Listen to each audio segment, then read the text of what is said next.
Ammoru was a God send. ఎందుకంటే నాకు there was drama, there was thrill and the same time amazing VFX. It was a trademark film. So దానివల్ల ఎందుకు ఇంత నేను కథ చెప్పానంటే, అది చెప్పండి it's very interesting to see.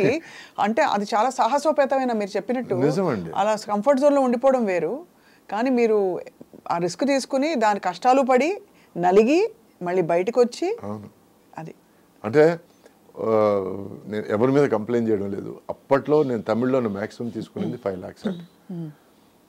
ఆ తర్వాత నాయుడు గారి సినిమా ఒక 3 నెలలు దాటి షూటింగ్ ఉంటుందని చెప్పినప్పుడు నేను ఇంకో సినిమా ఒప్పుకున్నాను. పేర్లు వద్దు, మనుషులు వద్దు. బట్ ఆ సినిమా ఆయన నువ్వు హీరో అన్న తర్వాత నేను ఏదో న్యాయంగా ఏదో ఇస్తారనుకుంటే నాకు 5,000 ఆఫర్ ఇచ్చాడండి. 5,000 ఫస్ట్ డే షూటింగ్ అప్పుడు చెప్పిన విషయం అది. సినిమా మొత్తం అంటే ఏ బేసిస్ మీద అలా అన్నారు? అప్పుడు మీరు ఎలా ఫీల్ అయ్యారు? అంటే they based it on what 5,000 అనే రెమ్యూనరేషన్? అంటే నాకు ఒక అస్ట్రాలజర్ అప్పుడు అంతకుముందు పరిచయం అస్ట్రాలజర్, ఈ believed more in karma then astrology. So ఎవరైనా ఎందుకు చేస్తారంటే, ఎనీ టైం నీకు భయంకరమైన దుర్భరమైన ఒక పరిస్థితి ఏర్పడింది అని అంటే, that means you are paying for your past mistakes అని ఏదో మైండ్లో గట్టిగా పడిపోయింది. ఫస్ట్ డే షూటింగ్ తెలుగులో కాల్ పెడుతున్నాను నేను. ఆ టైంలో వచ్చి నేను I can't walk out of the film. సరే చూద్దాం అని, సరే సార్ మీ ఇష్టం సార్ అని చెప్పి నేను ఆ సినిమా చేశాను. 5,000 కూడా సినిమా రిలీజ్ అయిన 3-4 నెలల తర్వాత ఏదో డాలర్స్ ఏదో వచ్చింది. బట్ అప్పటికే నేను షూటింగ్లో ఉన్నాను. నేను నాయుడు గారి సినిమా షూటింగ్లో ఉన్నాను. ఆ సినిమాకి 40 రోజులు కష్టపడ్డాను. మామూలు కష్టం కాదు. అంటే అప్పటిదాకా డిలక్స్ రూమా, సూట్ రూమా అని మాట్లాడేవాడిని. 2-3 ఆర్టిస్టులతో ఒకే రూమ్లో ఉండి షూటింగ్ చేశాను. కరెక్ట్. అది మన సమాధాన పడడం చాలా కష్టం. Because somewhere you blame your self. నేను కరెక్ట్గా డెసిషన్ తీసుకున్నానా అంటే అది ఆ నేర్పిన గుణపాఠం ఏంటంటే, మనం కంఫర్ట్ జోన్లో ఇంతకాలం ఉన్నాము. నేను ఆ కంఫర్ట్ జోన్ వద్దని నేను డిసైడ్ చేసుకున్న తర్వాత ఇంత బ్యాడ్ టైం నేను చూస్తున్నానంటే ఏదో నిజంగా మంచి టైం ఏదో ముందుంది అనే ఒక చిన్న నమ్మకం, ఏదో ధైర్యం. బట్ అలాగే జరిగింది. అలాగే భగవంతుడి దయ వల్ల ఆ తర్వాత 3 సినిమాలు, ఆ సినిమా తర్వాత ఆ సినిమా పెద్దగా ఆడలేదు. అది ఆడదని కూడా తెలుసు. ఎందుకంటే ఖర్చు పెడితేనే సినిమా బాగుంటుంది. అది ఫ్రేమ్ మీద కనపడే దానికన్నా ఖర్చు పెట్టాలి. 2 ఇడ్లీలు అంటే 2 ఇడ్లీలే, 3వ ఇడ్లీ నేను ఇవ్వను అనడం కాకుండా ఫ్రేమ్ ఈజ్ ఇంపార్టెంట్, దానికి ఖర్చు పెట్టాలి. సో ఆ సినిమా తర్వాత రిలీజ్ అయిన 3 సినిమాలు బాగా ఆడాయి. సో అందుకే నేను కర్మ సిద్ధాంతం గురించి నేను ఇంత చెప్పింది. Because every time life makes you struggle, that means you have to embrace it. ఇప్పుడు అట్ ఎనీ పాయింట్ అండి, నాకు ఒకానొక పరిస్థితిలో ఇది ఎవరి తప్పు కాదండి. ముత్యాల సుబ్బయ్య గారి డైరెక్షన్లో ముత్యాల సుబ్బయ్య గారి సినిమా హీరోగా యాక్ట్ చేసిన తర్వాత రాజశేఖర్ హీరోగా నేను సాయి కుమార్ సైడ్ క్యారెక్టర్గా యాక్ట్ చేశాం. ఓ సినిమా ధర్మయుద్ధం అనే సినిమా. ఆ ధర్మయుద్ధం అనే సినిమాలో ఆయన మాట్లాడుతుంటే వెనకాల మేము ఇద్దరు నిలబడాలి. సో నేను క్యాజువల్గా అడిగాను, మేము ఉన్నామా, ఉంటే నిలబడతాం అని. అంటే నిలబడడానికే హీరో మాట్లాడుతున్నాడు కదా, నిలబడు, భుజం వస్తుందేమో.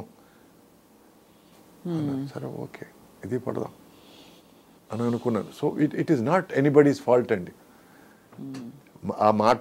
ఆ పరిస్థితి వాళ్ళని మాట్లాడిస్తుంది, ఆ పరిస్థితి మనల్ని పడనిస్తుంది.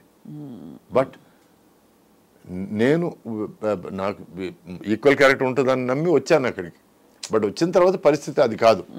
కానప్పుడు గొడవలు పెట్టుకోవడం దేనికి? అది ఒక గుణపాఠంగా పెట్టుకొని ఇంకా నెక్స్ట్ జాగ్రత్త పడ్డం తప్ప మనం చేయగలిగింది ఏం లేదు. కానీ వాకౌట్ చేయాలని ఎప్పుడు అనిపించలేదు? గొడవ పెట్టుకోక్కర్లేదు, but can't you walk away from something that is not. నేను ప్రొడ్యూసర్ కొడుకునండి. సో అక్కడ ప్రొడ్యూసర్ కొడుకు అవతారం బయటకు వచ్చేసి యూ ఫీల్ అలా ఇంజస్టిస్ చేయకూడదు. ఇప్పుడు వాకౌట్ చేసేస్తే దానివల్ల నష్టం ఏమిటి? ఎంత నష్టం ఉంటుంది? ఎథికలీ చాలా ప్రొడ్యూసర్ కొడుకు కాకపోయినా మీరు కరెక్టే చెప్తున్నారు, కానీ ఆ థాట్ వస్తుంది కదా. ఎందుకంటే మీరు ఒక వెలుగు వెలిగిన హీరో కాదండి. ఇప్పుడు ఎవరైనా సరే తిరిగి నువ్వు అడ్వాన్స్ తీసుకున్నప్పుడు నువ్వు ఇవన్నీ నువ్వు పేపర్ మీద రాయించుకోలేదే అని అడిగితే నాకు సమాధానం ఉండదు కదా. ఉండదు, కరెక్టే, అంతే కరెక్ట్. సో నా జాగ్రత్త నేను పడలేదు, నేను నమ్మాను. ఆ నమ్మకం తప్పైంది. అది ఎవరి మిస్టేక్ కాదు. ఇప్పుడు ఒకవేళ డైరెక్టర్ అనుకోని ఉండొచ్చు, సురేష్ పరిస్థితి బాగాలేదు కాబట్టి ఒప్పుకున్నాడేమో అని అనుకోని ఉండొచ్చు. ఎందుకంటే ప్రొడ్యూసర్ కథ చెప్పాడు కదా, సురేష్కి తెలిసి ఉంటుంది ఏమో అని అనుకుని ఉండొచ్చు. లేదు ప్రొడ్యూసర్ వాడు సురేష్ ఇప్పుడు రేంజ్ అంతే అని అనుకోని ఉండొచ్చు. It could be any of those factors, but it is up to me to have been careful. So I wasn't careful. నేను ఏమనుకున్నానంటే సరే తెలుసు కదా మన గురించి, ఆల్రెడీ సుబ్బయ్య గారితో వర్క్ చేశాం కదా, so probably they will give me the same platform or respect or place అనుకున్నాను. It doesn't happen. సో అందువల్ల ఒక్కోసారి పడాలండి. మనం ఎంత మనం పడతాం అనే లోతులు కూడా మనం అర్థం చేసుకోవాలి.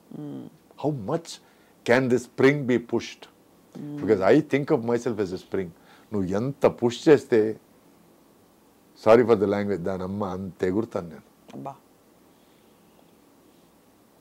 దట్స్ అంటే it's a very adventurous philosophy to have. But all along Suresh garu, what was your driving force to be in cinema? Was it fame? Was it money? డబ్బుల కోసమా? Very clear. ఎందుకంటే నాకు వచ్చిన ఫైనాన్షియల్ పరిస్థితి, నేను సినిమా ఇండస్ట్రీకి రాకముందు పరిస్థితి was about money. I started off డబ్బులు సంపాదించి ఎలాగైనా సరే మనం ఈ అప్పులు తీర్చేయాలి. ఎందుకంటే నేను రెస్పాన్సిబిలిటీ తీసుకున్నాను. ఇప్పుడు ఒంట్లో బాగాలేని ఫాదర్ మీదకి వచ్చి గట్టిగా అనరాని మాటలు మాట్లాడుతుంటే దేవుడి దేవల్ల అప్పుడు నా ఫస్ట్ సినిమా బాగా ఆడింది, లేకపోతే వాళ్ళు నా మాట కూడా వినేవాళ్ళు కాదు. అప్పుల వాళ్ళు ఎట్లా ఉంటారు మీకు తెలుసు, తెలుసో తెలియదు నాకు తెలియదు, బట్ వాళ్ళు చాలా కఠోరంగా మాట్లాడగలరు to get what they want. అంటే డబ్బు డ్రైవింగ్ ఫోర్స్, ఆ కష్టం వచ్చింది కాబట్టి. ఆ కష్టం వచ్చిండకపోతే ఏమయ్యేవారు మీరు? నేను అమెరికాకి వెళ్ళి చదువుకునేవాడిని. I would have gone abroad to study. ఎందుకంటే మొదటి నుంచి నేను have had this alien feeling. పుస్తకాలు ఎక్కువ చదివేవాడిని. And I grow up on famous 5, Enid Blyton, whatever. So I always thought of a different world. నాకు చుట్టుపక్కల ఎక్కడో నేను ఇమ్మడలేకపోయానేమో అన్న ఫీలింగ్. ఫన్నీలీ ఇనఫ్ ఈ రోజుకి అది ఉంది. I'm not able to gel with your surroundings. Gel with my surroundings. అంటే సరైన మనుషులు కనిపించక, లేకపోతే ఏలియన్ ఫీల్ అవడం అంటే ఏమిటి? కనెక్ట్ కాలేకపోవడమా? కనెక్ట్ కాలేకపోవడం అంటే ఎవరైనా సరే సోది మాటలు మాట్లాడితే నేను ఇమ్మీడియట్ డిస్కనెక్ట్ అయిపోతాను. ఎంత అందమైనా సరే, ఎంత అందమైన అమ్మాయి అయినా సరే కొంచెం వేస్ట్ మాటలు మాట్లాడితే నా ఇమ్మీడియట్ డిస్కనెక్ట్. తర్వాత ఎంత 5 స్టార్ హోటల్కి తీసుకెళ్తానన్నా కూడా ఆ పిలిచే అతనిలో పస లేదన్నప్పుడు నేను సో అట్లా అంటే నేనేదో పెద్ద తెలియగలవాడిని కాదండి. నేను అట్లీస్ట్ మీ దగ్గర నేర్చుకోగలగాల అన్న ఒక తాపత్రయం ఉంది నాకు. మీరు నమ్మరు, 17-18 ఏళ్ల టైంలో నాకున్న ఫ్రెండ్స్, ఒక సినిమాటోగ్రాఫర్ 62 ఏళ్ళు, ఒక ఫోటోగ్రాఫర్ 55 ఏళ్ళు, ఇటువంటి ఫ్రెండ్స్ ఉండేవాళ్ళండి. బట్ అలా చూసుకుంటే ఈ ఇండస్ట్రీలో ఉండడం అలాంటి పర్సనాలిటీతో కంప్లీట్లీ ఆపోజిట్ ఫ్లో కదా. ఎందుకంటే ఇండస్ట్రీలో ఉన్నదే మీకు బాగా కాంప్లిమెంట్స్తో పొగిడేస్తారు. అవునండి. మీ చుట్టూ ఉండే వరల్డ్ ఒక మేక్ బిలీవ్ వరల్డ్. అవునండి. So let me finish that question. అంటే డబ్బుల కోసం వచ్చాను నేను. ఎప్పుడైతే సినిమా ఇండస్ట్రీ నాకు ఇంత ఇచ్చింది, నేను అప్పులు తీర్చగలిగాను, నేను కొంచెం కంఫర్ట్ ఉన్నాను అనగానే సినిమా ఇండస్ట్రీకి నేనేం తిరిగి ఇచ్చాననే క్వశ్చన్ నాలో స్టార్ట్ అయింది. I have benefited, but I don't think I've given myself. There is much more to give అని మెల్లగా ఎక్కడో సినిమా మీద లవ్ స్టార్ట్ అయింది. ఓకే, లవ్ స్టార్ట్ అయింది. Okay, I started listening to scripts, I started listening to something nice. ఒక 10 లక్షల్లో ఈ పాయింట్గా చెప్పు, నిజమా చెప్పు, ఆ తర్వాత so this became a challenge. అంటే పెద్ద డబ్బులతో చెత్త సినిమా తీసిన వాళ్ళు కూడా చూసున్నాం మనం. But somebody who can do magic win a small. అందుకే నాకు తేజ అంటే అంత ముచ్చటండి. 30 లక్షలతో అప్పుడు చిత్రం అనే సినిమా, చిత్రం కదా అది, చిత్రం చేసినప్పుడు I was the first one to go, కౌగిలించుకొని, amazing, that is value for money. ఎందుకంటే ఎక్కడో ప్రొడ్యూసర్ ఉన్నాడు లోపల తెలియకుండా. బికాస్ కళకి డబ్బులకి పెద్ద సంబంధం లేదండి. You can do it with money, lot of money, you can do it with very less money. So for me I started loving films. So ఆ సినిమా మీద ప్రేమతో నేను సినిమాకి ఏం ఇస్తున్నాను, ఏం చేస్తున్నాను నేను ఇక్కడ అనే క్వశ్చన్ స్టార్ట్ అయింది. So it became the art became more important than money. And నేను ఏమని ప్రామిస్ చేశానంటే మా ఎక్స్ వైఫ్కి, నా అప్పులన్నీ తీర్చేసుకున్న తర్వాత కొంచెం డబ్బులు సంపాదించుకొని మనం వెళ్ళిపోదాం అమెరికా. ఎందుకంటే ముందే అమెరికా వెళ్దామని అనుకున్న మనిషిని తనకు కూడా ఏమిటంటే ఎక్కడో she got disconnected with the film circle. So తను అనింది okay fine, since you're ready to come then I'm prepared for it అనేది. ఎక్కడో నాకు లవ్ ఇక్కడ స్టార్ట్ అయిపోయింది, తను డిస్కనెక్ట్ స్టార్ట్ అయిపోయింది. That is the reason why we didn't stay together. Right. ఎందుకంటే నేను గట్టిగా నమ్మేది ఏంటంటే, తర్వాత నేర్చుకునేది ఏమిటంటే, అప్పుడు అది అర్థం కాలేదు, చెప్పడం అర్థం కాలేదు, బట్ విషయం అర్థమైంది. ఇప్పుడు చెప్పడం అర్థమైంది. ఏమిటంటే ప్రేమ అంటే కళ్ళలో కళ్ళు పెట్టి చూసుకోవడం కాదు, ప్రేమ అంటే 4 కళ్ళు ఒకే డైరెక్షన్ చూడడం. సో మీ గమ్యం ఒకటే అవ్వాలి, అప్పుడే అది చాలా దూరం వెళ్తుంది. ఫ్రెండ్షిప్ అయినా సరే, ప్రేమ అయినా సరే, పెళ్ళి అయినా సరే. So I started giving my self more to films. అందుకే ప్రార్థన లాంటి మంచి స్టోరీ దొరికితే నేనే ప్రొడ్యూస్ చేస్తానంటాం, ఓ భవానీ లాంటి మంచి కాన్సెప్ట్ దొరికితే నేనే ప్రొడ్యూస్ చేస్తానంటాం. Which is why it became my love for cinema. ఇది నా ఆన్సర్. నో. సో బేసికలీ అదే ఇలాంటి ఒక టెంపర్మెంట్ ఉండి మీకు, అంటే ఫర్ నేచర్, బేసిక్ నేచర్, కొంచెం very selective about your world, picking and choosing your. ఇక్కడేమో మీరు వద్దన్నా కావాలన్నా మీకు ఒక కవచం లాగా మనుషులు ఉంటారు చుట్టూ. ఆ తర్వాత నేర్చుకున్నారు. రైట్. ఏమి నేర్చుకున్నానంటే మసలడం నేర్చుకున్నాను మనుషులతో. How to be with them, how to be part of their conversation.